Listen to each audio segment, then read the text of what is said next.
এই মাহফিলগুলো বাংলাদেশের সামাজিক অবস্থাকে উন্নত করার জন্য, মানুষের নৈতিক চরিত্র, ইথিক্যাল ডেভেলপমেন্টের ক্ষেত্রে বাংলাদেশের এই কোরআনের মাহফিলগুলো অভূতপূর্ব ভূমিকা পালন করছে, অস্বীকার করার কোনো উপায় নেই। হাজার হাজার মানুষ এই ওয়াজ মাহফিলগুলোতে বয়ান শুনে অন্যায়ের পথ ছেড়ে দিয়ে ন্যায়ের পথে তারা পরিচালিত হচ্ছে। অনেক মাদক সেবী ওলামায়ে কেরামের বয়ান শুনে মাদক, মদ, জুয়া ইত্যাদির ভয়াবহ পরিণামের কথা শুনে তারা মাদকের পথ ছেড়ে দিয়ে আলোর পথে পরিচালিত হচ্ছে।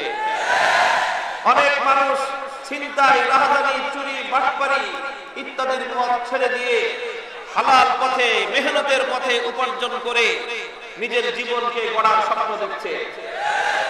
বহু মানুষ সুদ, ঘুষের অবৈধ পথ ছেড়ে দিয়ে তারা ন্যায়, নীতি এবং ইনসাফের পথে পরিচালিত হচ্ছে। ঘরে ঘরে পিতামাতাকে কষ্ট দিত এরকম অনেক পিতামাতার অবাধ্য অত্যাচারী সন্তান পিতামাতার জন্য জীবন উৎসর্গ করার অনুপ্রেরণা নিয়ে ঘরে ফিরছে। বহু মানুষ স্ত্রীর উপর নির্যাতন করত, নারী নির্যাতন করত, ওলামায়ে কেরামের কাছ থেকে আল্লাহর কোরআনের কথাগুলো শুনে নারী জাতির মর্যাদা এবং তাদের প্রতি সহমর্মিতা, তাদের প্রতি সদাচরণের যে গুরুত্ব এবং তাৎপর্যের কথাগুলো শুনে তারা তওবা করে বাড়ি ফিরে নিজের স্ত্রীর জন্য তারা আদর্শ স্বামী হিসেবে জীবন যাপন করছে। গোটা দেশের সামাজিক স্থিতিশীলতার ক্ষেত্রে বাংলাদেশের ওয়াজ মাহফিলগুলোর এক অনবদ্য ভূমিকা রয়েছে। এটা এদেশের হাজার হাজার নয় লক্ষ কোটি মানুষ তার প্রত্যক্ষ সাক্ষী। আমরা লক্ষ্য করছি এই বিগত বছর ধরে কোরআনের এই মাহফিলগুলো নিয়ে বিভিন্ন ধরনের অনিশ্চয়তার একটা পরিবেশ তৈরি হয়েছে। এর একটা কারণ, যারা সারা দুনিয়াব্যাপী করোনা ভাইরাস, এই ভাইরাসের অজুহাতে, এই ভাইরাসের দোহাই দিয়ে অনেক জায়গায় মাহফিলগুলোর উপর রেস্ট্রিকশন, বিধিনিষেধ আরোপ করার একটা পরিবেশ চলছে।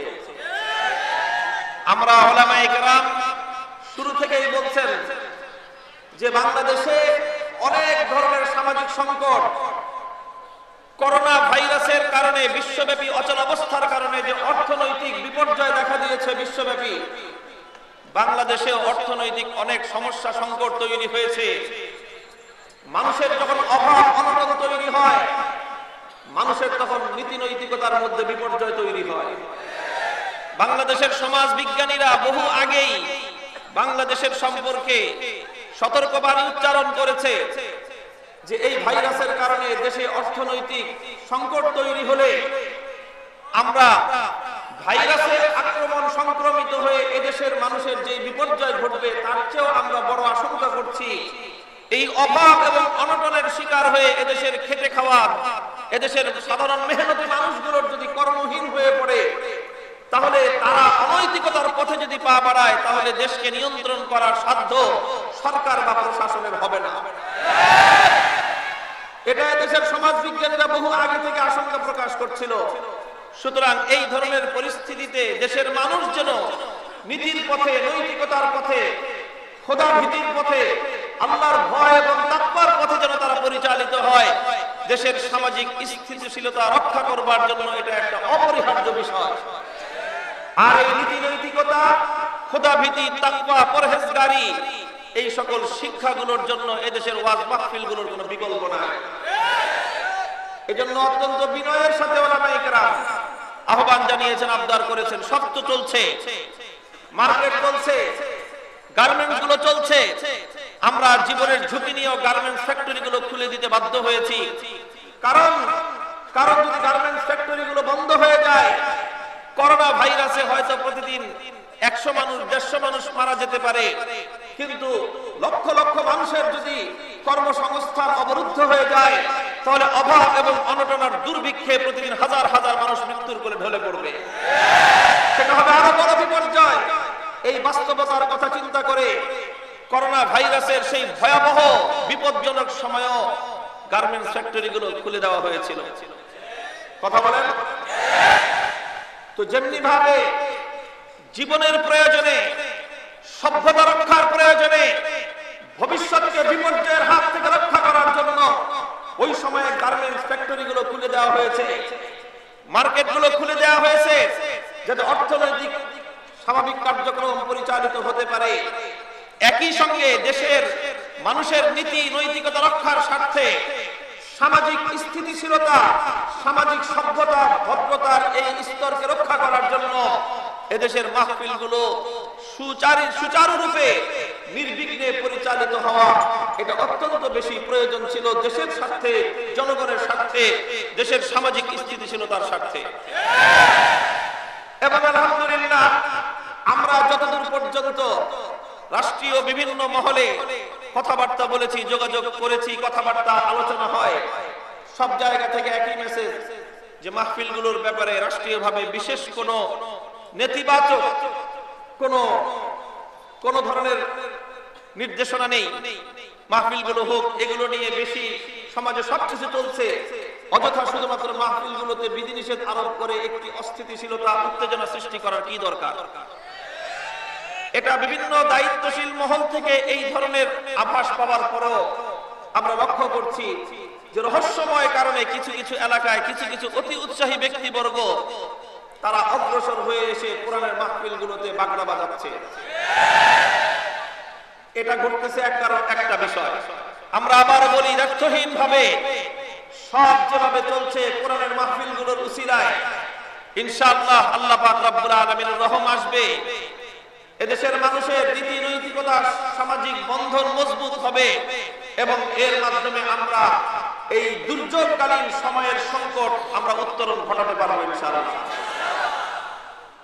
কাজেই কোরআনের মাহফিলগুলোকে কেন্দ্র করে বাংলাদেশে আর কোথাও কোনো অস্থিতিশীলতা যেন এদেশের মানুষ দেখতে না পায়।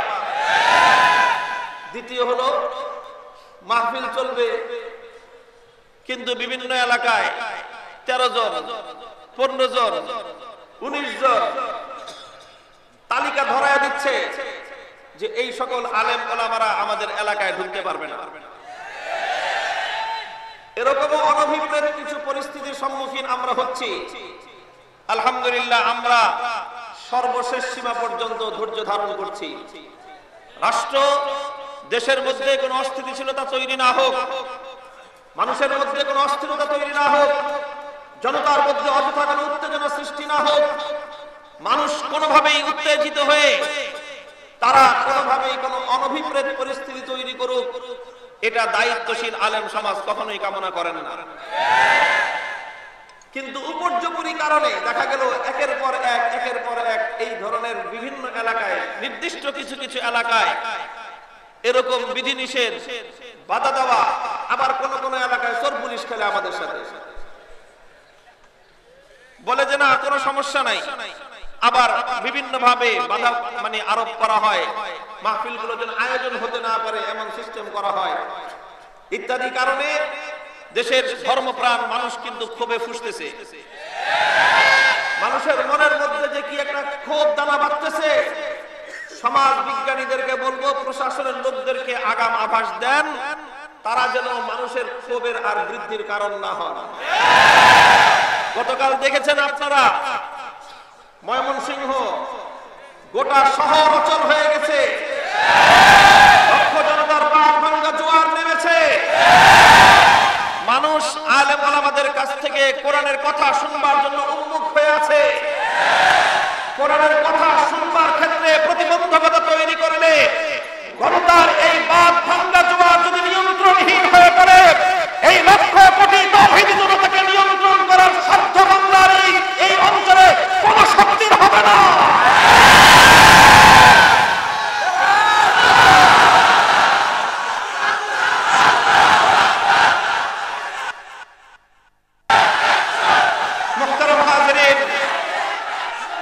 দ্বিতীয় কথা হলো এই, আল্লাহ পাক রব্বুল আলামিন সুমতি দান করুন আমাদের দেশ, আমি তো বলবো অনেকটা অলৌকিক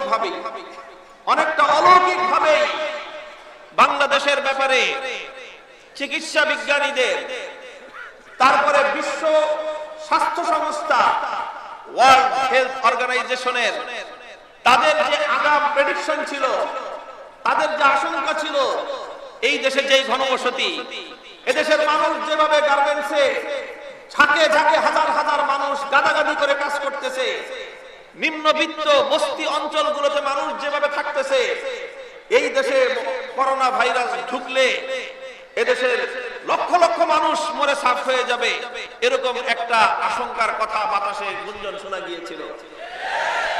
আলহামদুলিল্লাহ, আমাদের পার্শ্ববর্তী অন্যান্য দেশগুলোর তুলনায় বাংলাদেশ অধিক ঘনবসতি হওয়া সত্ত্বেও আলহামদুলিল্লাহ এই ভাইরাস চলাকালীন সময়ে বাংলাদেশের ক্ষয়ক্ষতি, মানুষের মৃত্যুর হার এবং সংক্রমণের হার অবিশ্বাস্য রকম অনেক কম মাত্রায়। আমরা মনে করি এটা আমার আল্লাহ পাক রব্বুল আলামিনের রহমতের ফসল। আল্লাহর খাস রহম হয়েছে এই জনতার উপর, আল্লাহ পাকের রহমত নাজিল হয়েছে এই জনপদের উপর, কারণ এই জনপদের মানুষ আল্লাহর কোরআনকে ভালোবাসে, এই জনপদের মানুষ ইসলামকে ভালোবাসে, এই জনপদের মানুষ বিপদে আপদে সর্ব অবস্থায় আল্লাহ পাক রব্বুল আলামিনের কুদরত এবং আল্লাহর শক্তির উপর তারা আস্থা এবং অবিচল বিশ্বাস রাখে। এবং এটা আমরা বিশ্বাস করি, আল্লাহর উপর আস্থা, বিশ্বাস এবং ইয়াকিনের মাধ্যমে আমরা যে সুফল লাভ করেছি, আগামী দিনে আমাদের ঈমান আরো মজবুত এবং দৃঢ় হবে ইনশাআল্লাহ। যে আল্লাহ আমাদেরকে বিপদ থেকে রক্ষা করেছেন, ভবিষ্যতেও তিনি আমাদেরকে রক্ষা করবেন ইনশাআল্লাহ। মুহতারাম হাজিরিন, কথা লম্বা বলবো না, পবিত্র কোরআনে পাকের একটি আয়াত আমি তেলাওয়াত করেছি। আমাদের বিতর্ক একটা জায়গায়, আমাদের বিতর্ক একটা জায়গায়, আমাদের কথা এবং আমাদের প্রতিবাদ একটা পক্ষের বিরুদ্ধে, সেটা হলো যারা আমাদের এই বিশ্বাসী সমাজে অবিশ্বাসের বীজ বপন করতে চায়। আমাদের এই বিশ্বাসের সমাজে যারা অবিশ্বাসের ভাইরাস ছড়িয়ে দিয়ে আমাদের সমাজটাকে সংক্রমিত করতে চায়, কলুষিত করতে চায়, আমাদের কথা, আমাদের মিশন, আমাদের বক্তব্য, আমাদের পথ চলা তাদের বিরুদ্ধে। অবিশ্বাসী কারা? অবিশ্বাসী হলো তারা যাদেরকে আমরা নাস্তিক বলে চিনি। নাস্তিক্যবাদের বিরুদ্ধে আমাদের সংগ্রাম। নাস্তিক্যবাদ কাদের কোন জিনিসকে বলা হয়? নাস্তিক্যবাদ সম্পর্কে মানুষের সাধারণ ধারণা হলো যে নাস্তিক হলো তারা যারা শুধু আল্লাহ রাব্বুল আলামিনের অস্তিত্বকে অস্বীকার করে। নাস্তিক শুধু আল্লাহর অস্তিত্বকে অস্বীকারকারী নাস্তিক নয়। নাস্তিক্যবাদের মূল কথা যেটা, সেটা হলো নাস্তিক্যবাদ মানে আসলে সুবিধাবাদ।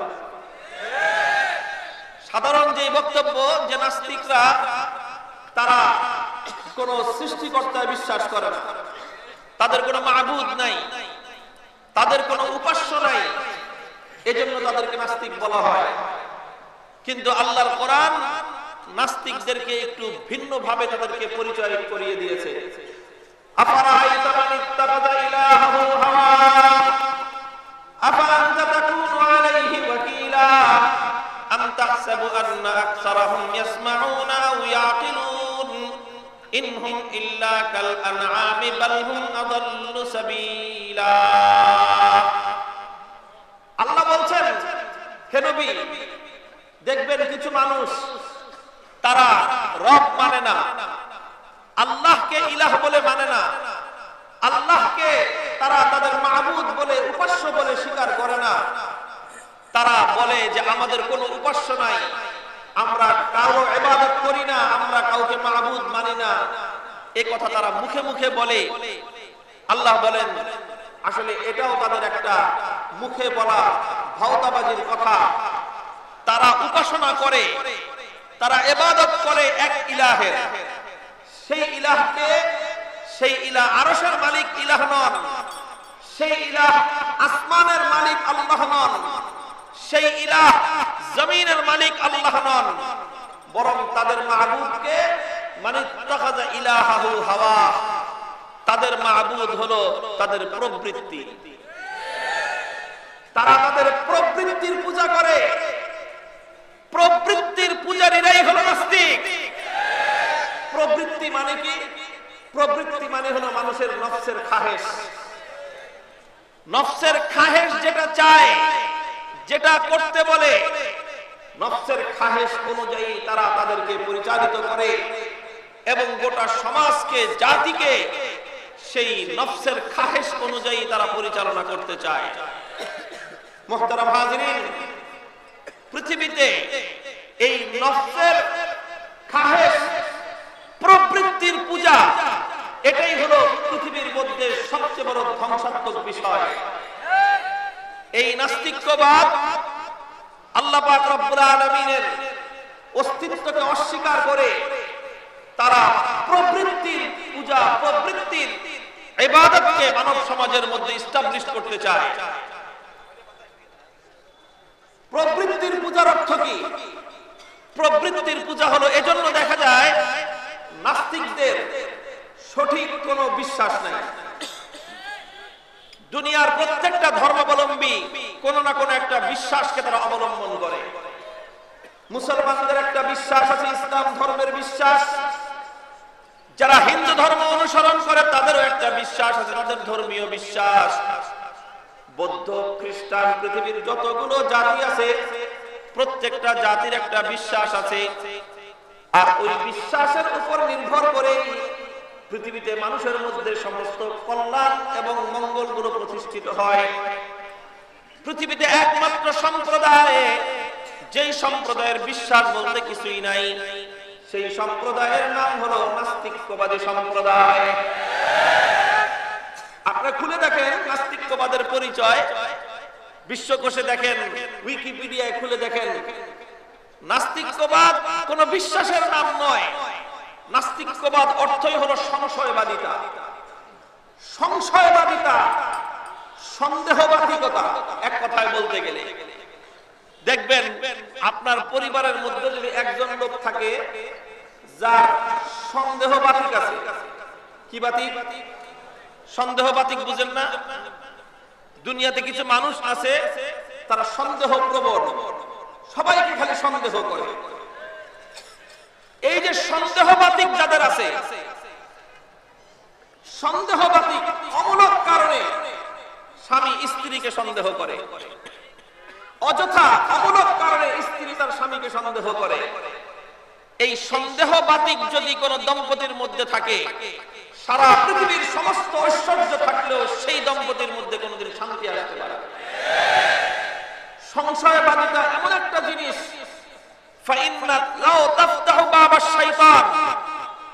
সন্দেহবাদিকতা, সংশয়বাদিতা পৃথিবীতে অকল্যাণ জন্ম দেয়।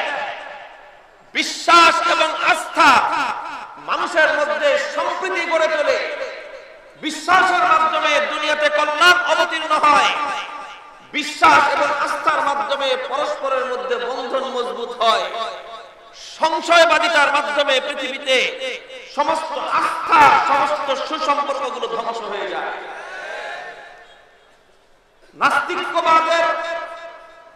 নাস্তিক্যবাদের অর্থই হলো সংশয়বাদিতা। ঈমানের অর্থ হলো বিশ্বাস, নাস্তিক্যবাদের অর্থ হলো সংশয়বাদিতা। মুহতারাম হাজিরিন, জায়গায় জায়গায় বিভিন্ন ভাবে এই সংশয়বাদিতা এটাকে ছড়িয়ে দেওয়ার একটা মহা সমারোহে একটা আয়োজন চলতেছে। গোটা জাতিকে এ ব্যাপারে সতর্ক হতে হবে। উলামায়ে কেরামকে এ ব্যাপারে সোচ্চার থাকতে হবে। মানুষের মধ্যে যদি এই সংশয়বাদিতার রোগ ছড়িয়ে পড়ে তাহলে জাতির বিপর্যয় রুখে দেওয়ার সাধ্য আর কারো হবে না। মুহতারাম হাজিরিন, এজন্যই সংশয়বাদিতা, এজন্য নাস্তিকরা যদি জিজ্ঞাসা করেন তোমার ফিলোসফি কি, তোমার দর্শন কি, তোমার আদর্শ কি, তোমার বিশ্বাস কি, তার কোনো বিশ্বাস নাই, তার কোনো আদর্শ নাই। নাস্তিকদের আদর্শ হলো একটাই, সেটা হলো ধর্মগুলো সম্পর্কে যত ধরনের প্রশ্ন আর অভিযোগ। আমি বলছি, আবার লক্ষ্য করে শুনেন, নাস্তিকদের দর্শন কি? ইসলাম সম্পর্কে 15টা অভিযোগ, হিন্দু ধর্ম সম্পর্কে কতগুলো অভিযোগ, বৌদ্ধ ধর্ম সম্পর্কে কতগুলো অভিযোগ, সব ধর্ম বিশ্বাসের ব্যাপারে তাদের অভিযোগ। তোমার বিশ্বাস কি? আমার কোনো বিশ্বাস নেই। তাদের কোনো বিশ্বাস নাই যে বিশ্বাসের আপনি কোনো খুঁত ধরবেন, যেই বিশ্বাসের আপনি কোনো ত্রুটি ধরবেন, বলবেন যে তোমার বিশ্বাসের মধ্যে এই ঘাটলা আছে, এই সমস্যা আছে, কারণ তার তো কোনো বিশ্বাসই নেই। তাহলে কত বড় বিপজ্জনক একটা বিষয়।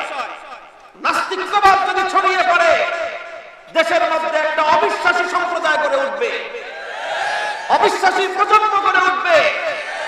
সামাজিক স্থিতিশীলতা, সামাজিক শান্তির প্রথম বুনিয়াদ হলো বিশ্বাস। বিশ্বাসের ভিত যদি ধসে পড়ে, সমাজকে নিয়ন্ত্রণ করার, সমাজে শান্তি কায়েম করার বিকল্প কোনো পথ থাকবে না। আলেম সমাজ নাস্তিকবাদের বিরুদ্ধে চিৎকার এমনিই করে না। আমাদের চিৎকার শুনলেই তো কিছু মানুষের অ্যালার্জির চুলকানি শুরু হয়ে যায়। কয় যে হুজুররা এত চিৎকার করে কথা বলে কেন? আমি বহু আগে থেকেই বলছি চিৎকার করে কথা বলবো না, ঠিক আছে, আস্তে কথা বলবো, আস্তেই কথা বলবো, কিন্তু আমাদের আস্তে কথা বললে সবগুলো তোমরা গ্রহণ করবা, মানবা? আসলে কথা জোরে বলার আস্তে বলা বিষয় নয়, বিষয়টা হলো অন্য জায়গায়, সমস্যা অন্য জায়গায়। সমস্যাটা হলো এই যে কিছু মানুষ আছে, তারা আলেম ওলামাদেরকে শুধুমাত্র মিলাদ শরীফের হুজুর হিসাবে দেখতে পছন্দ করে। কিছু মানুষ আছে আলেম ওলামাদেরকে তারা 40 খতম পড়ানোর শুধু দোয়া মাহফিলে দেখতে চায়। কিছু মানুষ আছে আলেম সমাজকে বেশির চেয়ে বেশি মসজিদের ইমামতির মেম্বারে আর মেহরাবে দেখতে চায়। আলেম ওলামাদের কাছ থেকে শুধু আসমানের উপর আর জমিনের নিচের কথা শুনতে চায়। আসমানের নিচে আর জমিনের উপরে মধ্যবর্তী পরিস্থিতি কি চলবে, কি করতে হবে, এই ব্যাপারে বলতে গেলেই তখন আলেম ওলামাদের ব্যাপারে একদল মানুষ তারা বীতশ্রদ্ধ হয়ে পড়ে, তখন আর পছন্দ হয় না। আসলে সমস্যাটা কি জানেন? সমস্যাটা হলো তারা আলেম সমাজের প্রকৃত যে দায়িত্ব, সে দায়িত্ববোধ সম্পর্কে তারা বেখবর। আলেমদের দায়িত্ব আর কর্তব্য হলো জাতির মধ্যে যখন যে ক্ষেত্রে যে ধরনের বিচ্যুতি দেখা যাবে, তখন জাতিকে সেই বিচ্যুতির ব্যাপারে সতর্ক করা আলেম সমাজের দায়িত্ব। উলামায়ে কেরাম যদি জাতিকে সেই বিচ্যুতির ব্যাপারে সতর্ক না করেন, কিয়ামতের দিন আল্লাহর আদালতে সর্বপ্রথম আলেমদেরকে জবাবদিহিতার কাঠগড়ায় দাঁড়িয়ে যেতে হবে। আমি আপনাদেরকে সোনালী যুগের ছোট্ট একটা ইতিহাসের উদ্ধৃতি শোনাই। হযরতে আমিরে মুআবিয়া রাদিয়াল্লাহু তাআলা আনহু 4 খলিফার পরে 5ম খলিফা হিসেবে মুসলিম জাহানের রাষ্ট্রনায়ক, খলিফাতুল মুসলিমিন, আমিরুল মুমিনিন, সেই তিনি শামে, সেখান থেকে গোটা মুসলিম বিশ্ব পরিচালনা করেন। সফরে মদিনা শরীফে আসলেন। মদিনা শরীফে এসে দেখলেন মদিনা শরীফের বাজারে একটা নিষিদ্ধ জিনিস বিক্রি হচ্ছে, একটা নিষিদ্ধ পণ্য বিক্রি হচ্ছে যেটা শরীয়তে এলাও না। আলগা চুল, পরচুল ব্যবহার করে না মানুষ, এই আলগা চুল ব্যবহার হচ্ছে মদিনার মার্কেটে। আলগা চুলের ব্যাপারে মাসলা শুনে রাখেন, যেহেতু প্রসঙ্গ আসলো। আলগা চুল অনেক সময় অনেক পুরুষরাও ব্যবহার করে, অনেক সময় অনেক নারীরাও ব্যবহার করে। আলগা চুল যদি অরিজিনাল হয় স্পষ্ট হারাম, আর আলগা চুল যদি নকল হয়, ভেজাল হয়, তাহলে জায়েজ হতে পারে। বুঝেন না এই কথা? আলগা চুল যদি কি হয়, অরিজিনাল হয়। অরিজিনাল মানে কি? যে এই যে বিভিন্ন সেলুন টেলুনে বিভিন্ন জায়গায় চুল কাটে না, এই চুলগুলো কিন্তু আবার বিক্রি করে না। বিশেষ করে বিউটি পার্লার যেগুলো, আজকাল তো মহিলারা ব্যাপকভাবে বিউটি পার্লার গুলোতে যায়, লম্বা লম্বা চুল কেটে ছোট করে আসে। এই চুলগুলো যে ওরা কেটে রাখে, কেটে এগুলো জমা করে রাখে, এই চুল কেনার লোক আছে। এই চুলগুলো কিনে নিয়ে এটাকে প্রসেসিং করে এই চুলগুলো দিয়ে আবার আলগা চুল মাথায় লাগানোর একটা তারা সিস্টেম করে, তৈরি করে। তো যদি অরিজিনাল মানুষের মাথার চুল দিয়ে যেটা বানানো হয়, সেই চুলের খোপা, সেই চুলের আলগা চুলের কোনো আপনার ফ্যাশন ডিজাইন, অনেকে আছে টাক মাথা ঢাকার জন্য এই আলগা চুলের ক্যাপ ব্যবহার করে। যদি আলগা চুল অরিজিনাল আরেকজন মানুষের মাথার চুল হয়ে থাকে তাহলে এটা স্পষ্ট হারাম, কবিরা গুনাহ। আর যদি আর্টিফিশিয়াল হয়, কি হয়?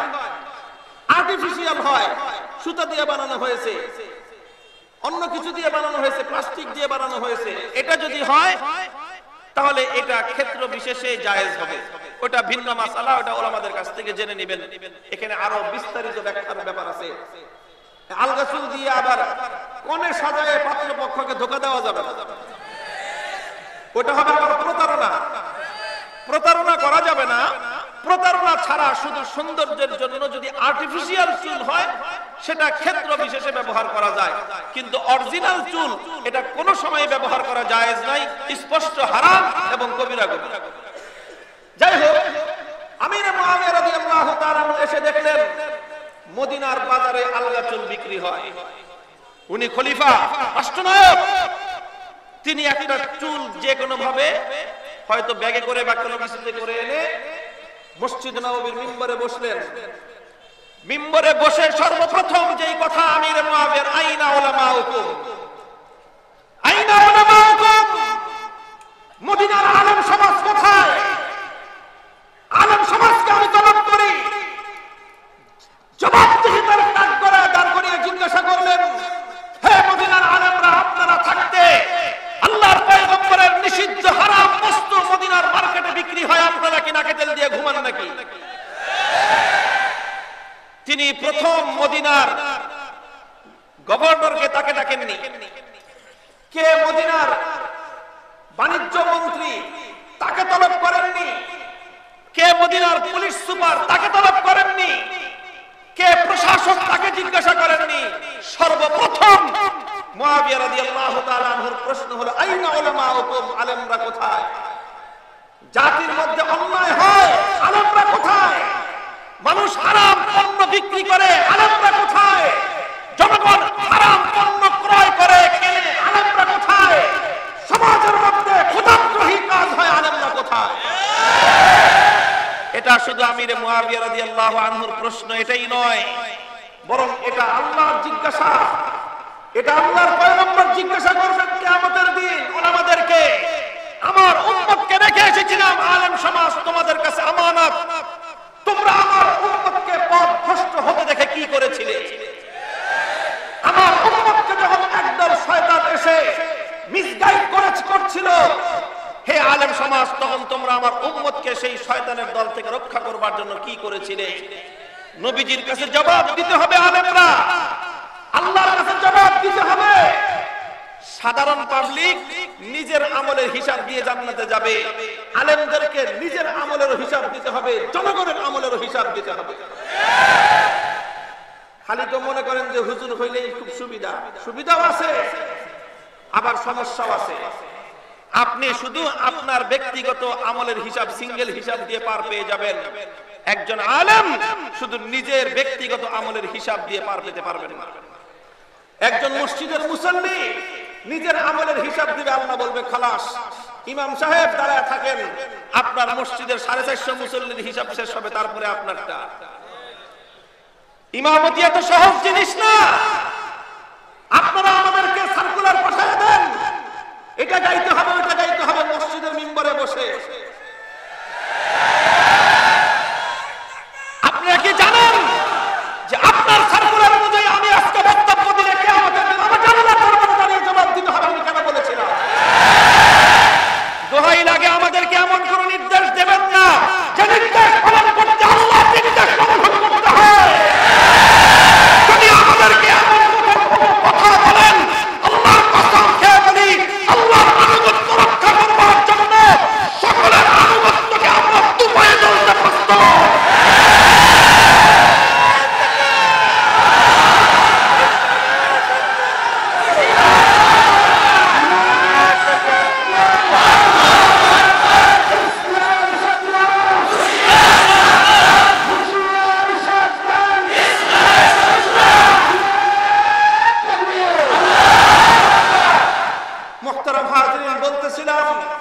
এজন্যই জাতির মধ্যে যখন আমরা দেখি নাস্তিকবাদের ছড়াছড়ি আমরা যখন দেখি, বিভিন্ন ভাবে আমাদের কোমলমতি সন্তানদেরকে, আমাদের নেক্সট জেনারেশন, আগামী প্রজন্মকে নাস্তিকবাদ, সংশয়বাদিতার দিকে ধাবিত করবার একটা কুটিল ষড়যন্ত্র চলছে, তখন ওলামায়ে কেরাম মুখ বুজে নীরবে সবকিছু সহ্য করতে পারেন না।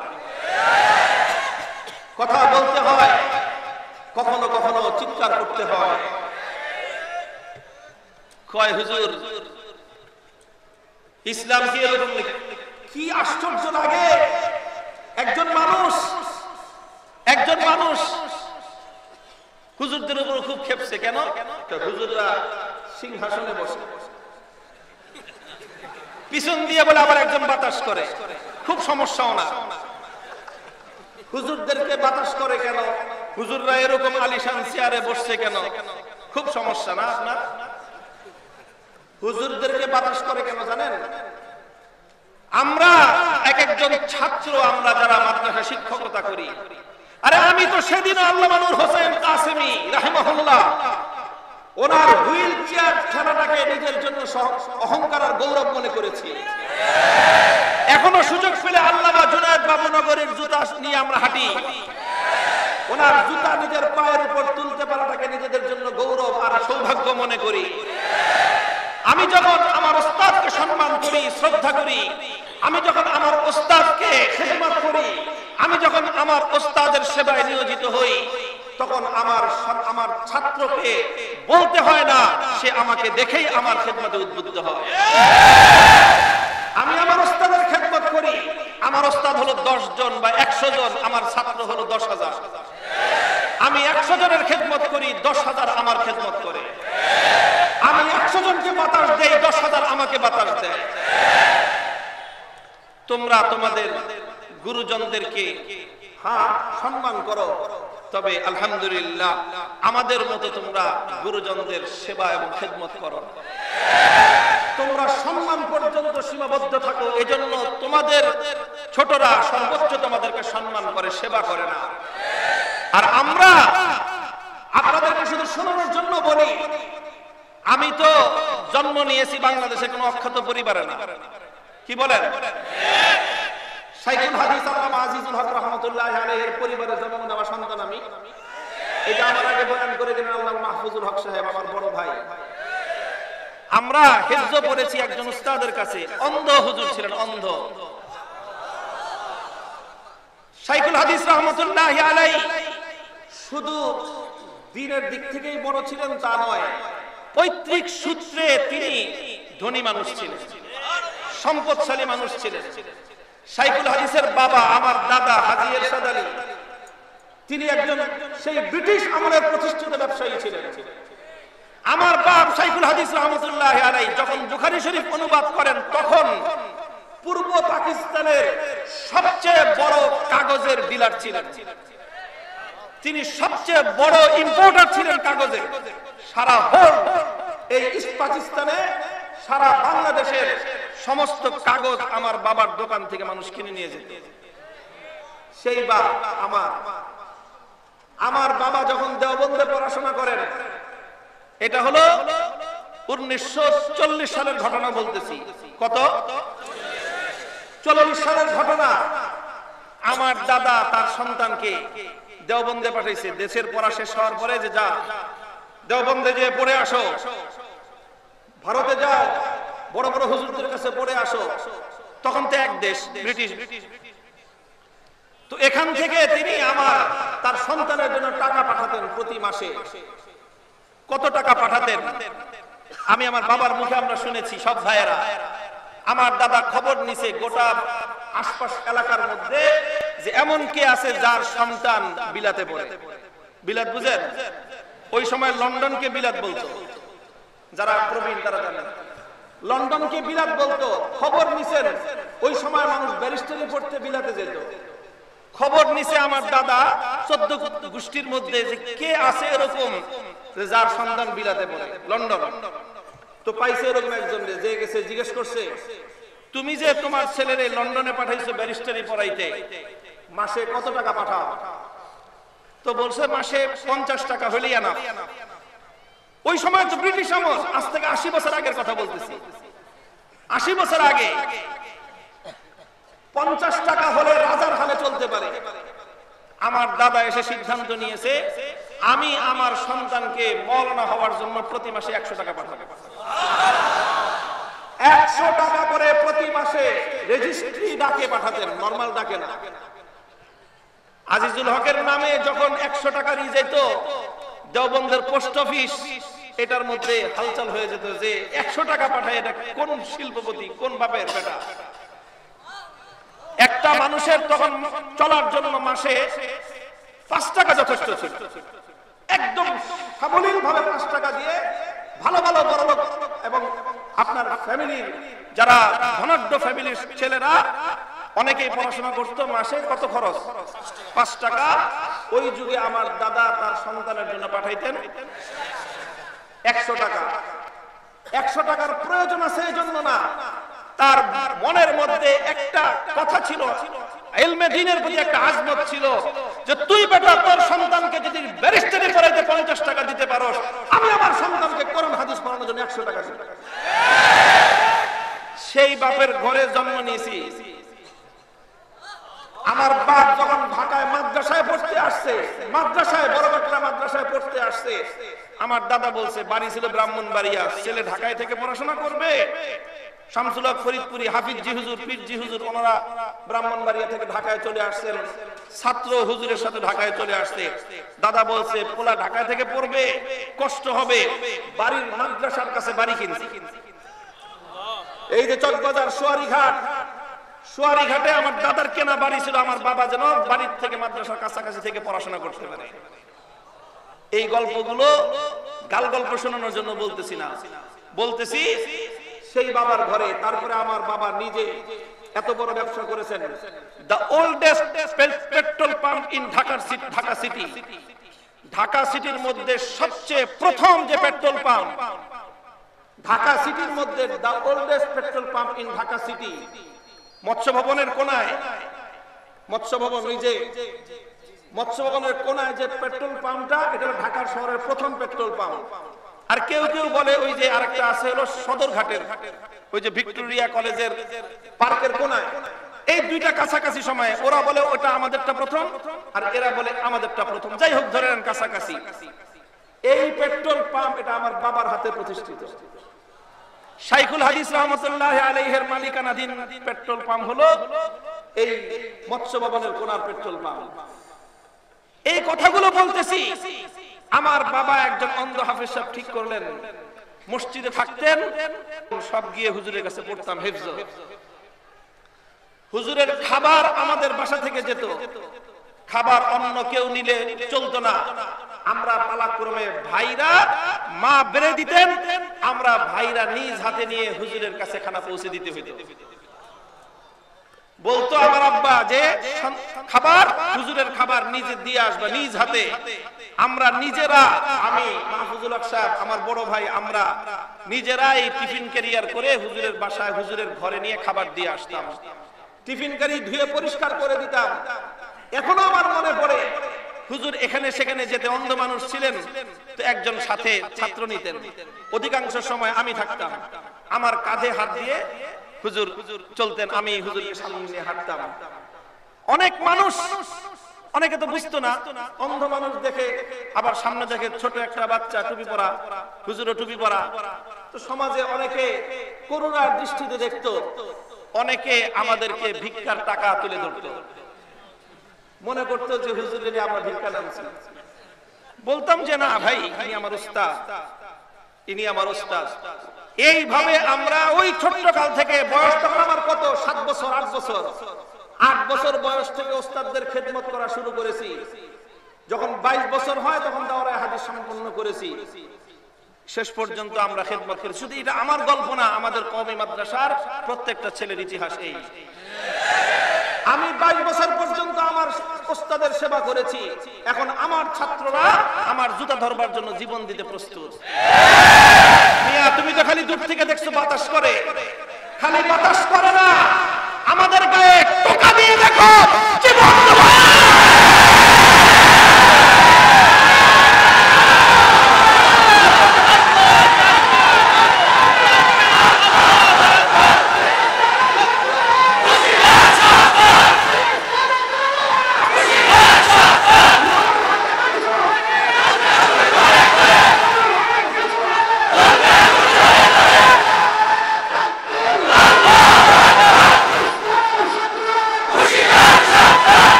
আপনাদেরকে চোখে আঙ্গুল দিয়ে দেখিয়ে দেই সংকটটা আসলে কোথায়।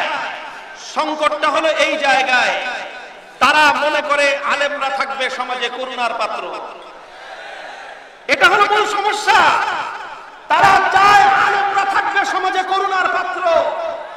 তারা চায় আলেম সমাজ তাদের সামনে মাথা নত করে কথা বলবে, এটা চায়। আর কোনো সমস্যা নাই, সমস্যা এক জায়গাতে। তারা চায় আলেমরা এদেশে ভাড়াটিয়া হিসেবে থাকবে। থাকবে হুজুররা থাকবে, কিন্তু হুজুররা কিভাবে থাকবে? হুজুররা সুর দিয়ে কথা বলবে। আর হুজুররা কি বলবে? হুজুররা কেঁদে কেঁদে কথা বলবে। আর কিভাবে? হুজুররা বেশির চেয়ে বেশি হাস্যরস করবে, মানুষকে বিনোদন দিবে। আপনি বিনোদন দেন, মাহফিলে বসে মানুষকে হাসান, কেউ আপত্তি করবে না। মাহফিলে বসে মানুষকে কাঁদান, কেউ আপত্তি করবে না। মাহফিলে বসে আপনি সুর দিয়ে কথা বলেন, কেউ বাধা দিবে না। সমস্যা কখন? যখন আপনি উচ্চ কণ্ঠে কথা বলবেন, তখনই আপত্তি। আল্লাহ রাসূল সাল্লাল্লাহু আলাইহি ওয়াসাল্লাম কিভাবে কথা বলতেন? অনেকে আবার জিজ্ঞেস করে, প্রশ্ন করে যে আল্লাহর নবী কি এভাবে কথা বলতেন? আমি প্রশ্ন করি, আচ্ছা আল্লাহর নবী যেভাবে কথা বলতেন ওইভাবে যদি কথা বলি, তাহলে তোমাদের আপত্তি নাই তো? নাই তো কার আপত্তি? আসেন আল্লাহর নবী কিভাবে কথা বলতেন হাদিস থেকে শুনে আমি আপনাদেরকে। আমার নবী যখন বয়ান করতেন, ইশতাদ্দা গাযাবুহু ওয়া আলা সাওতুহু ইয়াকুল সাব্বাহাকুম ওয়া মাসসাকুম কাআন্নাহু মুনযিরু জাইশিন, কাআন্নাহু মুনযিরু জাইশিন। আমার নবী যখন কথা বলতেন, নবীর চেহারার দিকে তাকালে মনে হতো রাগে ক্ষোভে নবীজি ফেটে পড়তেছেন। নবীজি যখন কথা বলতেন, গলার আওয়াজ উঁচু হয়ে যেত। আর আমার নবী এমন ভাবে মানুষকে কমান্ড করতে থাকতেন, মনে হতো কাআন্নাহু মুনযিরু জাইশিন, মনে হতো তিনি একজন কমান্ডার ইন চিফ, মনে হতো তিনি সেনা প্রধান। সামনে যারা বসে আছে তারা সব তার সৈনিক। সেনা প্রধান হিসেবে সৈনিকদেরকে যে ভাষায় কথা বলতে হয়, আমার নবী সাহাবায়ে কেরামের সামনে সেই ভাষায় কথা বলতেন। সহ্য করতে পারবে? সহ্য করতে? আপনাদেরকে বলি না, যারা আমাদের উচ্চ কণ্ঠের কথা শুনলেই অ্যালার্জির চুলকানি হয় তাদেরকে বলতেছি, পারবেন সহ্য করতে? একজন নায়েবে নবী হিসেবে আমি যখন নিজেকে সেনা প্রধান ভেবে আপনাকে আমার সৈনিক হিসেবে কমান্ড করব, সহ্য করতে পারবেন? আমরা একটু জোরে কথা কই, তাই পারেন না। আবার জিজ্ঞাসা করে সুন্নত কি? সুন্নত নরম নরম সুন্নত যেরকম আছে, সুন্নতের মধ্যে গরম সুন্নতও আছে। তবে আমাদের অভ্যাস হলো এই, হযরত ওয়াহাব ইবনে মুনাব্বিহ রাহিমাহুল্লাহ একজন অনেক বড় তাবেঈ, তাকে একজন এসে জিজ্ঞাসা করছেন যে হুজুর আপনি খালি কড়া কড়া কথা কন, মানুষকে এমন ভাবে ভীত সন্ত্রস্ত করেন, মনে হয় সব মানুষ ধ্বংসের পথে চলে যাচ্ছে। আপনি মানুষকে একটু আশার আলো দেখাইতে পারেন না? মানুষকে মিষ্টি কথা বলতে পারেন না? হযরত ওয়াহাব ইবনে মুনাব্বিহ রাহিমাহুল্লাহু তাআলা, বুখারীর হাদিস, বুখারী শরীফে তালিকাতের মধ্যে এসেছে, তিনি বললেন, আরে যেখানে আমার আল্লাহ পাক রব্বুল আলামিন বলেছেন লা তাকনাতু মির রাহমাতিল্লাহ, হে দুনিয়ার মানুষ তোমরা আল্লাহর রহমত থেকে বঞ্চিত হও না, সেখানে আমি কিভাবে মানুষকে আল্লাহর রহমত থেকে নিরাশ করব? কিন্তু সমস্যাটা কি জানো? সমস্যাটা হলো এই, ওয়ালাকিন তুহিব্বুনা আন তুবাশশারু আলা মাসাবি আমালিকুম। তোমরা চাও কি? তোমরা চাও হলো কাম করবা সব অপকর্ম, আর হুজুররা তোমাদেরকে জান্নাতের সার্টিফিকেট দিবে। এটা 1300 বছর আগের মানুষের মানসিকতা। মানুষ চায় করবে অপকর্ম, আর হুজুর একটা ধমক দিলে, আরে হুজুর ধমকের সুরে কথা বলেন কেন? আল্লাহর নবী কি ধমকের সুরে কথা বলতেন? গরিব বাপ রে বাপ, মনে হয় যে নবীজির সুন্নতের কত বড় পাবন। আল্লাহর নবী ধমকের সুরেও কথা বলতেন। আল্লাহর নবী নরম সুরে যেমন বলতেন, কান্না মাথা কণ্ঠে যেমন আল্লাহর নবী কথা বলতেন, আবার আমার নবী এমন কণ্ঠ শক্তভাবেও কথা বলতেন, এমন ভাষায় আল্লাহর নবী কথা বলতেন যেন নিজেকে একজন সেনা প্রধান মনে করে সৈনিকদেরকে যেভাবে কমান্ড করতে হয় সেভাবেও আল্লাহর নবী কথা বলতেন। সব হুজুররাই তো নরম কণ্ঠে কয়, খালি এক মামুনুল হক আর 2-4 জন আছি আমরাই তো কই। আমরা 2-4 জনকে যদি আপনাদের এত সমস্যা লাগে তাহলে বুঝে দেখেন যে আসলে সত্যিকার ইসলাম মানতে আপনারা কতটা হীনমন্য। আল্লাহ পাক বুঝবার তৌফিক দান করেন। আমি একটা দৃষ্টান্ত দিয়েছিলাম যে আসলে সমস্যাটা কি। বাপ চাচা 2 জনে মিলে অ্যাসেট করছে, অনেক জায়গা আছে না, আমারও বাপ চাচা ওনারা 2 জনে মিলে ব্যবসা করতেন। পেট্রোল পাম্পও বাপ চাচা 2 জনে করেছেন। তারপরে লালবাগে বাড়ি কিনেছেন, 2 ভাই একসাথে জায়গা কিনেছেন, একসাথে বিল্ডিং করেছেন, দীর্ঘদিন ওনারা একসাথেই ছিলেন। তো এরকম একটু একটু একটু একটু মাইকের একটু খেয়াল মাইকের কোনোভাবে ব্যবস্থা করা যায় না একটু মুহতারাম হাজির। তো মনে করেন আপনার বাপ চাচা 2 জনে মিলে জায়গা কিনেছেন, 2 জন মিলে বিশাল ইমারত তৈরি করেছেন, বিশাল বাড়ি বানিয়েছেন। এখন এই বাড়ির মধ্যে আপনার বাবার অর্ধেক হিস্সা, আপনার চাচারও অর্ধেক হিস্সা, ঠিক আছে। ঘটনা চক্রে হঠাৎ আপনাদের ভাই বোন 4-5 ভাই বোন সব ছোট, ওই অবস্থায় হঠাৎ আপনার বাবা মারা গেছেন অ্যাক্সিডেন্ট করে। আপনারা তখন সব ছোট, কিছু বুঝেন না। এই সুযোগে আপনার চাচা তিনি ভাতিজারা ছোট থাকার কারণে সমস্ত সম্পত্তি নিজে গ্রাস করে নিছে, বাড়িটা দখল করে নিছে। এরকম 2-4টা দুর্ঘটনা ঘটে কি ঘটে না আমাদের সমাজে? আছে না নাই? তো চাচা তো বাড়ি দখল করে নিছে, এখন ভাতিজারা থাকবে কোথায়, কিভাবে থাকবে? পরে ভাতিজাদেরকে 2টা রুম দিছে যে তোরা এখানে থাক। ভাতিজারা 2 রুমে বিশাল আলিশান বাড়ি, 10টা ফ্ল্যাট, আর সেখানে ভাতিজাদেরকে নিচতলার কোণার 2টা রুম দিছে যে তোরা এখানে থাক। মাঝে মাঝে ওদেরকে কিছু টাকা পয়সাও দেয়, 2-4 বেলা খাওয়ায়। তো ভাতিজারা ছোটকাল থেকে এগুলো দেখে বড় হয়েছে যে আমাদের অভাব পড়লে চাচাই আমাদেরকে 2 বেলা খাইতে দেয়, আমাদেরকে দয়া করে অনুগ্রহ করে 2টা রুম দিছে থাকতে। এরপরে আস্তে আস্তে যখন ভাতিজারা বড় হয়েছে তখন বলছে যে ঠিক আছে তোর অনেক বড় হয়েছে, এখন পুরো একটা ফ্ল্যাট নিয়ে থাক। একটা ফ্ল্যাট দিয়ে দিছে থাকতে। এখন বলে তোরা তো এখন কামাই করস, কিছু কিছু ভাড়া দে। 4 ভাইয়ের কাছ থেকে ভাড়া রাখে, কয় যে ঠিক আছে ভাড়া দিতে যদি সমস্যা হয় মাসে মাঝে মধ্যে 200-500 টাকা কম পড়লে কমই দিস, তোরা আমার ভাতিজা। তো 200-500 টাকা কমও দেয়। খুব খুশি এরা যে চাচা কত বড় মেহেরবান, আমাদের উপরে 500 টাকা ভাড়া কম নেয়। অন্য ভাড়াটিয়ারা মাসের 5 তারিখ ভাড়া না দিলেই তাদেরকে উঠাইয়া দেয়। আমরা 10 তারিখ পর্যন্ত দেরি করলেও আমাদেরকে তেমন কিছু বলে না। তারা খুব কৃতজ্ঞ চাচার প্রতি। ঘটনা চক্রে 4 ভাইয়ের মধ্যে 1 ভাই কেমনে কেমনে কেমনে কেমনে সব ঘটনা জানছে যে এই বাড়ির অর্ধেকের মালিক কে। আর বাবা নাই, উত্তরাধিকার সূত্রে ছেলেরা হলো মালিক। বাড়িতে 10টা ফ্ল্যাট হিসাবে 4 ভাই 5 ফ্ল্যাটের মালিক। 5 ফ্ল্যাটের মালিক যেই বাড়িতে, ওই বাড়িতে দয়া করে তাদেরকে একটা ফ্ল্যাট দিতে থাকতে, তাও আবার ভাড়া নেয়। ভাড়া মাঝে মাঝে একটু কনসিডার করে। আচ্ছা বলেন যেই ভাইটা এটা জানছে, জানার পরে তার আচরণটা কিরকম হবে, ওর কথাবার্তা কিরকম হবে? ওর তো এখন কথাবার্তা বদলে গেছে, ওর চাচারা দেখলে গরম গরম কথা বলে। এখন বাকি 3 ভাই ওরে কয় এই তুই এত জোরে জোরে কথা কস কেন? তোর কারণে তো আমরাও বিপদে পড়ি। কি বিপদে পড়ো তোমরা? কয় চাচাই আম করে থাকতে দিছে বাসায়, চাচাই আম করে ভাড়া কম নেয়, চাচাই আম করে টাইম দেয়, মাসের 10 তারিখ হলেও কিছু কয় না, 500 টাকা কম দিলেও কিছু কয় না। তোর কারণে তো আমরাও বিপদে পড়ব। এখন বলেন ও দুঃখ লুকাবে কোথায়? 5 তলা 5টা ফ্ল্যাটের মালিক আমি, আর আমার সেই 5 ফ্ল্যাটের জায়গায় 4 ভাইকে খুপড়ি ঘরের মধ্যে 1 ফ্ল্যাটে রেখে তুমি আবার ভাব ধরছো যে আমাদেরকে অনেক অনুগ্রহ করো।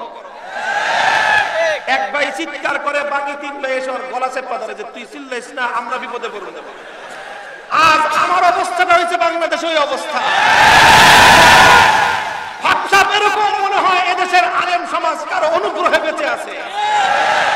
দুঃখ লাগে আমাদের আলেম সমাজের অনেক ভাইয়েরা আছেন এখন আমাকে নিয়ে ওনারা বিব্রত করা অবস্থা। আমার এই সবাই হুজুর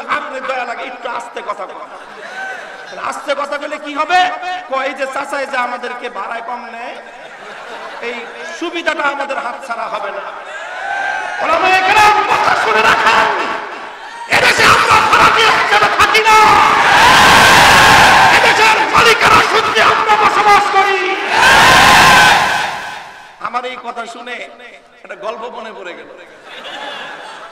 কয়েকদিন আগে এই যে জিঞ্জিরায় ওই কেরানীগঞ্জের এক মসজিদের ইমাম একদিন এসে আমাকে বলতেছে যে হুজুর, আমার এক মুসল্লি আছে, একদিন এসে আমার কয় কি আপনার কথা, আগে তো আপনার নাম শুনে নাই, এই গত 1-1.5 মাস মামুনুল হক খুব শুনতেছে, তো আইসা আমাকে বলতেছে যে মামুনুল হক সাহেব এমন ভাবে কথা কয় মনে হয় যে দেশটা ওনাদের, খুব একটা অভিযোগ নিয়ে। তো লোকটা ওই ইমাম সাহেব বলল যে দেশটা ওনাদের মনে হয় ওনার কথায় না? কয় হ্যাঁ মনে হয় যে দেশটা ওনাদেরই। কয় আপনি মামুনুল সাহেবের পুরা বয়ান শুনছেন? কয় না, 2-4টা কথা শুনি, এমন গরম গরম কথা বলে মনে হয় দেশটা ওনাদের। কয় তাহলে এক কাজ করে, মামুন সাহেবের একটা বয়ান আছে, একটা আলোচনা আছে উপমহাদেশের স্বাধীনতা যুদ্ধে আলেম সমাজের ভূমিকা, এই আলোচনাটা শুনবেন 1.5 ঘন্টা। 1.5 ঘন্টা আলোচনা কষ্ট করে শুনছে লোকটা, কোনোদিন আলেম আমাদের ওয়াজ শুনে না, আর আমার ওয়াজ শুনেই না। তো 1.5 ঘন্টার ওয়াজ শুনছে। আমার ওই 1.5 ঘন্টার ওয়াজের মধ্যে ইতিহাস ছিল 200 বছরের ইতিহাস।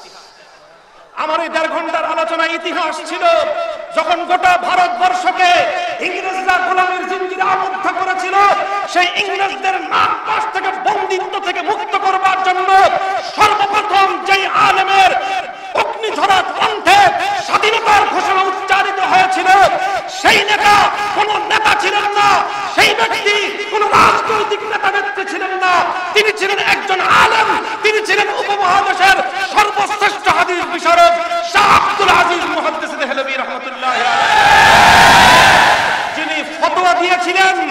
কি ফতোয়া? ইংরেজদের বিরুদ্ধে স্বাধীনতা যুদ্ধ করা ফরজ। ফতোয়ার মধ্য দিয়ে শুরু হয়েছিল স্বাধীনতা যুদ্ধ ইংরেজদের বিরুদ্ধে, শুরু হলো স্বাধীনতার সংগ্রাম। 1831 সালে বালাকোটের রণাঙ্গনে স্বাধীনতার জন্য যুদ্ধ করলেন, রক্ত দিলেন সৈয়দ আহমদ শহীদ রহমতুল্লাহ আলাইহি।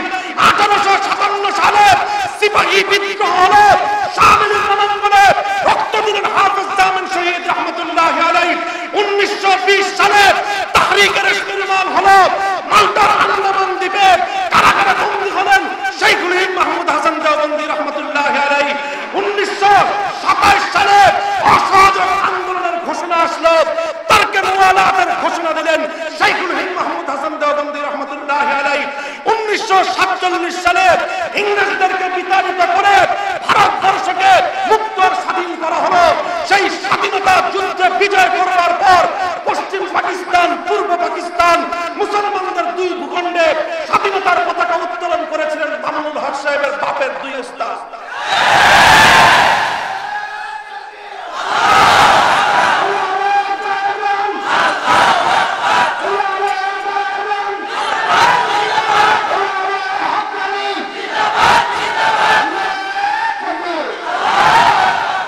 পশ্চিম পাকিস্তানের পতাকা উত্তোলন করেছিলেন সাব্বির আহমদ ওসমানী রহমতুল্লাহ আলাইহি। পূর্ব পাকিস্তানের ব্রিটিশ বিরোধী 190 বছরের স্বাধীনতা সংগ্রামের বিজয়ের পতাকা উত্তোলন করেছিলেন আল্লামা জাফর আহমদ ওসমানী রহমতুল্লাহ আলাইহি। এই দুজন আমার দাদা লাগে। এরপর পাকিস্তান আমলের 1947 সাল থেকে 1971 24 বছরের ইতিহাস, ওই ইতিহাস আমরা জানি, ওই ইতিহাস আমরা পড়ি। 1952 ভাষা আন্দোলন থেকে শুরু হলো স্বাধীনতা সংগ্রাম পশ্চিম পাকিস্তানিদের বিরুদ্ধে। 52 ভাষা আন্দোলন কারা করেছিল? একটা নাস্তিক ভাষা আন্দোলনে অংশগ্রহণ করে। 1952 ভাষা আন্দোলন কাদের নেতৃত্বে হয়েছিল? ইতিহাসের সোনার অক্ষরে লিপিবদ্ধ আছে তমদ্দুন মজলিস। শব্দ দুটোটা আরবি, দুটোটা আরবি। তমদ্দুন মজলিস বাংলাদেশের স্বাধীন ভাষা আন্দোলনের 52 ভাষা আন্দোলনের সোনার অক্ষরে লেখা একটা নাম। তমদ্দুন আরবি শব্দ, মজলিস আরবি শব্দ। কারা করেছিল 52 ভাষা আন্দোলন? ইতিহাস আমরা জানি। শহীদ হয়েছিল কারা? আবুল বরকত, রফিকুল ইসলাম, আব্দুল জব্বার, আব্দুল সালাম, 4 জন মুসলমান মায়ের মুসলিম সন্তান বুকের তাজা রক্ত দিয়ে 1952 বাংলা ভাষার মর্যাদা কেড়ে এনেছিল। আসেন 1954 সালে যুক্ত ফ্রন্ট গঠিত হয়েছিল, যেই যুক্ত ফ্রন্টের ইশতেহার অনুযায়ী 1971 বাংলাদেশ স্বাধীন হয়েছিল। 54 যুক্ত ফ্রন্ট কারা গঠন করেছিল? 4 নেতা ছিল। 4 নেতা। কয় নেতা? বঙ্গবন্ধু তখনও শীর্ষ নেতা না, তিনি তখন দ্বিতীয় সারির নেতা, ইয়াং লিডার, যুবক। বঙ্গবন্ধুর নেতা ছিলেন হোসেন শহীদ সোহরাওয়ার্দী, শেরে বাংলা একে ফজলুল হক তারা। আর বঙ্গবন্ধু তখনও মূল প্রধান সারির নেতা হননি, তিনি আরো পরে সামনে এসেছেন। এই যে যুক্ত ফ্রন্ট হলো, যেই যুক্ত ফ্রন্টের ঘোষণার ভিত্তিতে পরবর্তীতে 1969-এর গণ অভ্যুত্থান হয়েছিল, 70-এর নির্বাচন হয়েছিল, 71-এর স্বাধীনতা অর্জিত হয়েছিল। সেই 54 যুক্ত ফ্রন্টের 4 নেতার নাম জানেন? 4 নেতা যুক্ত ফ্রন্টের ইতিহাস ছাড়া, এই যে যারা ইতিহাস পড়ো, পৌরনীতি পড়ো, বাংলাদেশের ইতিহাস পড়লে তুমি দেখবা বাংলাদেশের স্বাধীনতার পাকিস্তান আমলের 24 বছরের ইতিহাসের মধ্যে যুক্ত ফ্রন্টের ইতিহাস ছাড়া বাংলাদেশের স্বাধীনতার ইতিহাস পূর্ণ হয় না। যুক্ত ফ্রন্ট কি হয়েছিল? যুক্ত ফ্রন্ট কি জিনিসের নাম? বাংলাদেশের 4টা দল পূর্ব পাকিস্তানের ঐক্যবদ্ধ হয়েছিল। 4 দলের 4 জন নেতা ছিলেন। কারা ছিলেন তারা? 2 জন মিস্টার, 2 জন মৌলভী। 2 জন মিস্টার, কথা বলেন না কেন? 2 জন মিস্টার, 2 জন মৌলভী। মিস্টার 2 জন, শেরে বাংলা একে ফজলুল হক, হোসেন শহীদ সোহরাওয়ার্দী। 2 জন মিস্টার, 2 জন মৌলভী, মাওলানা আব্দুল হামিদ খান ভাসানী, হযরত মাওলানা আতহার আলী রহমাতুল্লাহ। আতহার আলী কে চিনো? আমার দাদা। মাওলানা আতহার আলী আমার বাবার উস্তাদ। মাওলানা আতহার আলী আমার শায়েখ মাওলানা আশরাফ আলী সাহেবের উস্তাদ। তাহলে 1954 যুক্ত ফ্রন্ট করলো আমার দাদা। সেই যুক্ত ফ্রন্টের মাধ্যমে বাংলাদেশ স্বাধীন হলো।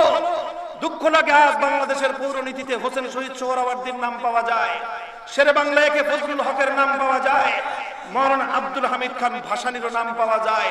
চোরার দল আমার দাদা মাওলানা আতহার আলীর নাম কেটে দিয়েছে। ওগুলা সব হিসাব আমাদের কাছে আছে, জবাব চাইবো।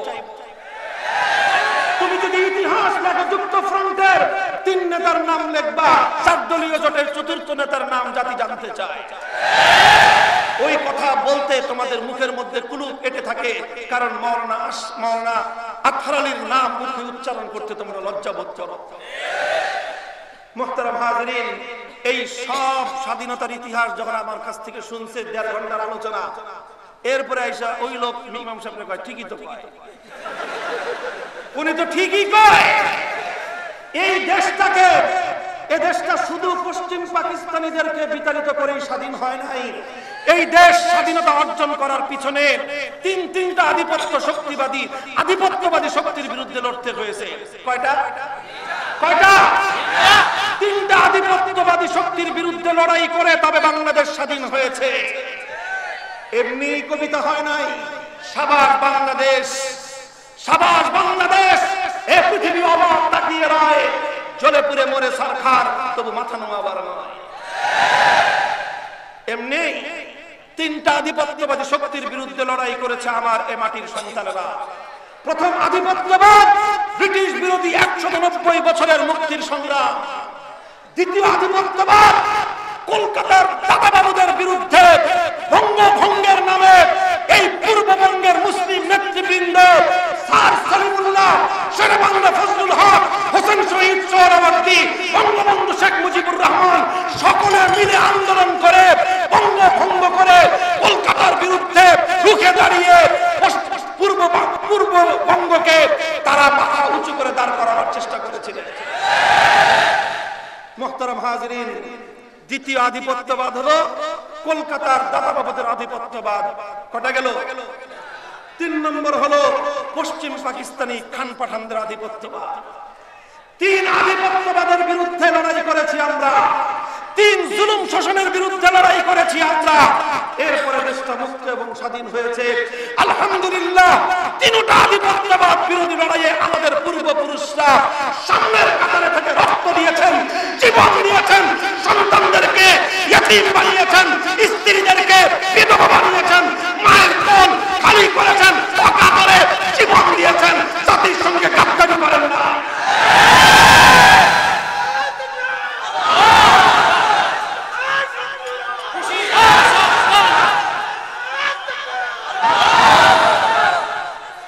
মুহতারাম হাজিরিন, আমার আলোচনা আমি সমাপ্তির দিকে নিয়ে যাচ্ছি। আখেরি পয়গাম হলো এই জায়গাতেই, আমরা কেন কথা বলি শুধু আমাদের আওয়াজ দূর থেকে শুনবেন না, আমাদের হৃদয়ের কষ্টগুলো বুঝবার চেষ্টা করবেন। আমার দাদারা, আমাদের পূর্বপুরুষরা অনেক ত্যাগ আর কোরবানি স্বীকার করে এই ভূখণ্ডটাকে মুক্ত আর স্বাধীন করেছিলেন। এদেশের পরবর্তী প্রজন্ম নাস্তিক হবে এই আশায় নয়, এদেশের পরবর্তী নেক্সট জেনারেশনদেরকে খ্রিস্টান মিশনারিরা টাকা দিয়ে কিনে নিবে এই জন্য নয়। এদেশটাকে মুক্ত স্বাধীন করা হয়েছিল এই মুক্ত আসমানের নিচে, মুক্ত জমিনের উপর দাঁড়িয়ে উচ্চ কণ্ঠে, মুক্ত কণ্ঠে জয়গান গাইবে আরশের মালিক আল্লাহ।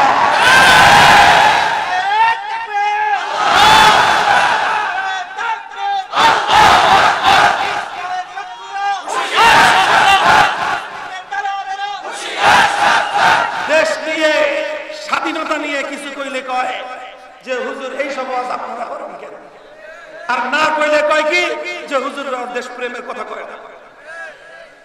বললে বলে রাজনীতি করেন, না বললে বলে দেশ প্রেম নাই। যাব কোথায়? সমস্যার সমাধানের জায়গায় আলেম ওলামারা যারা আমাদের উপরে বিরক্ত, মাপ চাই, মাপ চাই। আমি ভারতীয় হিসেবে কারো সঙ্গে আচরণ করতে পারবো না। জীবন যেতে পারে, যতদিন ঘাড়ের উপর কল্লা আছে কল্লা উঁচু থাকবে,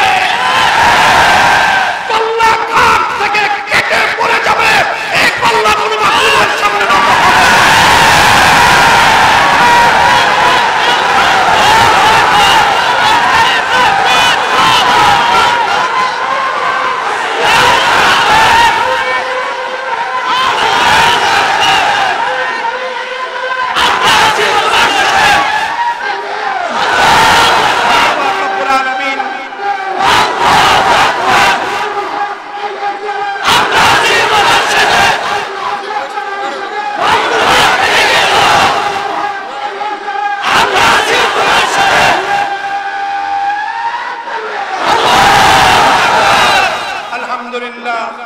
ইসলাম নিয়ে, দেশের মানুষের ভালোবাসা নিয়ে, জাতির প্রতি দায়িত্ব কর্তব্য বোধ নিয়ে দাঁড়িয়ে আছি মাথা উঁচু করে। ইনশাআল্লাহ জাতীয় কবির কণ্ঠে সে কথাই বলতে চাই, শির দেগা नहीं देगा শির দেগা नहीं देगा আমামা। মাথা দিব, মাথার উপর থেকে টুপি দিব না। কল্লা কাটতে পারো, কল্লার উপর থেকে পাগড়ি খুলতে পারবে না। কথা পরিষ্কার। থাকলে বাড়িওয়ালা হিসেবে থাকবো, নিজের বাড়িতে ভাড়া নিয়ে পারবো, সেই মানসিকতা, সেই হীনমন্যতা আমার পক্ষে সম্ভব না। আমাদেরকেও বলবো, আপনারা যারা ভাড়াটিয়া হিসেবে থেকে খুশি আছেন অপেক্ষা করেন। এভাবে ভাড়াটিয়া হিসেবে খুশি থাকলে কয়েকদিন পরে ওই সম্পদ আত্মসাৎকারী চাচা ঘাড় ধাক্কা দিয়ে বাড়ি থেকে বের করে দেবে।